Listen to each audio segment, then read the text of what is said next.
طاسة على النار احط فيها مادة دهنية. انا احط زيت على زبدة، معلقتين كده من الزيت، معلقة واحدة من الزبدة، معلقة من الزبدة. دلوقتي بقى هنزل بحبتين من البصل متقطعين ناعم، تشويحة بقى كده. كده البصل معايا دبل. هحط بقى التوابل بتاعتي. انا مش حاطه غير ملح وفلفل اسود وكمون ورشه صغيره جدا من الحبهان. التوابل طبعا حسب ما احنا حابين، اللي حابب يحط حاجه يشيل حاجه يزود حاجه، دي حريه شخصيه. التوابل اخدت تشويحه. هحط بقى معايا نص كيلو من الفراخ المفرومه، ممكن تكون لحمه مفرومه حسب ما انتوا حابين. انا ولادي بس بيحبوا الفراخ اكتر من اللحمه، عشان كده هعملها بالفراخ. كده الفراخ بقت جاهزه معايا، نزلت الميه اللي فيها واتشربتها، وكده خلاص بقت تمام، استوت بكل سهوله، ما اخدتش معايا اي وقت، عشان طبعا الفراخ المفرومه او اللحمه المفرومه ما بتاخدش وقت في السوا. دلوقتي بقى على النار ميه بتغلي، معلقه من الملح، رشه من الزيت،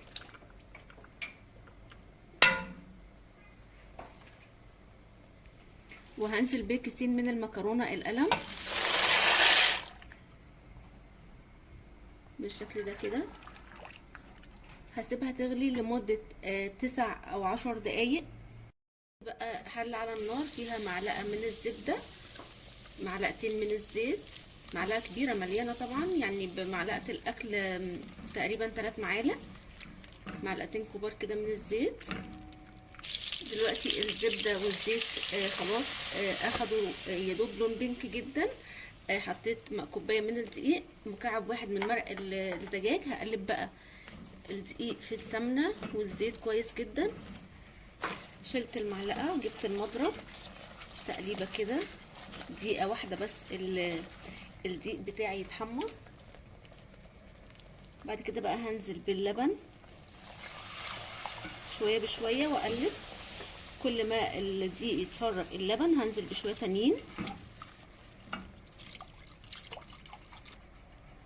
دلوقتي بقى هضيف معلقة كبيرة مليانة من اللبن البودر، اختياري ولكن بتدي طعم حلو جدا بالشكل ده كده. معايا التوابل بتاعتي فلفل اسود وكمون، مش اكتر من كده، وطبعا ملح.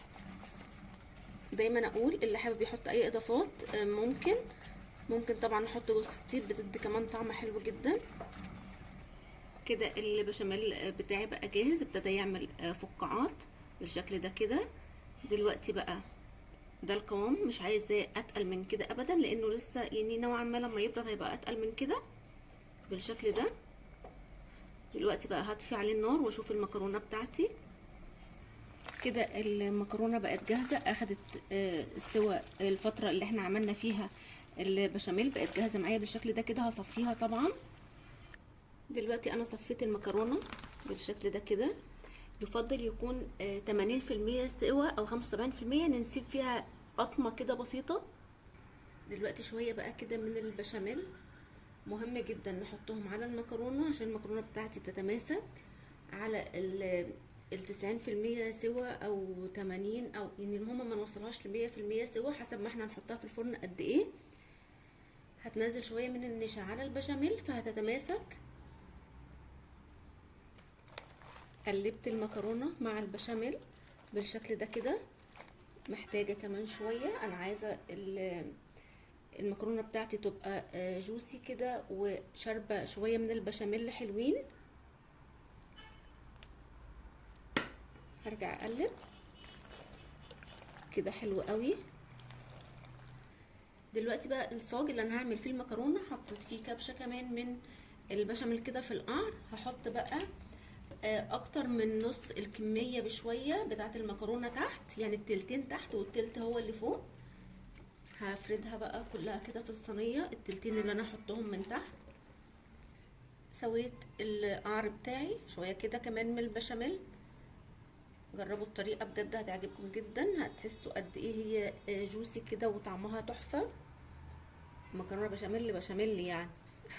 اظن انتم ملاحظين كميه البشاميل اللي احنا حطيناها. دلوقتي بقى احط العصاج بتاعي، هفرده على الصينيه كلها. دلوقتي سويت الفراخ بتاعتي، هحط بقى المكرونه الباقيه وكمان اسويها على السطح. دلوقتي بقى نغرقها كده على الوش باقي البشاميل اللي معانا بالشكل ده كده، شويه حلوين. طبعا اصحاب الدايت يمتنعون يعني قطعه واحده من دي هتبوظ كل الدايت اللي انتوا بتعملوه، يا اما بقى نعملها بمزاج كده وعلى اصولها في اليوم الفري. دلوقتي بقى معلقه كده من الزبده السايحه هحطها على الوش. طبعا نحط على الوش اللي احنا بنحبه، ممكن نحط جبن، ممكن نحط بيضه. انا ما بحبش طعم المكرونه متغير بالجبن، فانا حابه احط زبده، وما بحبش طعم البيض قوي برضو بصراحه، فالزبده اسلم حل بالنسبه لي. وطبعا دي حريه شخصيه، اللي احنا حابين نحطه هنحطه بالشكل ده كده. وهحطها في الفرن على درجه حراره 220، هتاخد تقريبا نص ساعه. انا عايزه كل المكونات تتداخل مع بعضها. دلوقتي المكرونه بتاعتي بعد ما طلعت من الفرن سبتها يا دوب تهدى. نقطعها بقى مع بعض، شايفين قد ايه متماسكه وكريمي في نفس الوقت. دلوقتي بقى المكرونه بتاعتنا بقت جاهزه بالشكل الجميل ده، شايفين طالعه القطعه زي ما هي، وشايفين البخار لسه سخنه جدا، يعني كل ما تهدى طبعا كل ما تبقى احلى. وشايفين قد ايه كريمي. وكده المكرونه بتاعتنا بقت جاهزه معانا، شكل وطعم وريحه بجد حلوه جدا. يا رب وصفه النهارده تكون عجبتكم، واللي جرب الوصفه وتعجبه ما ينساش يقول لي رايه في كومنت. سلام.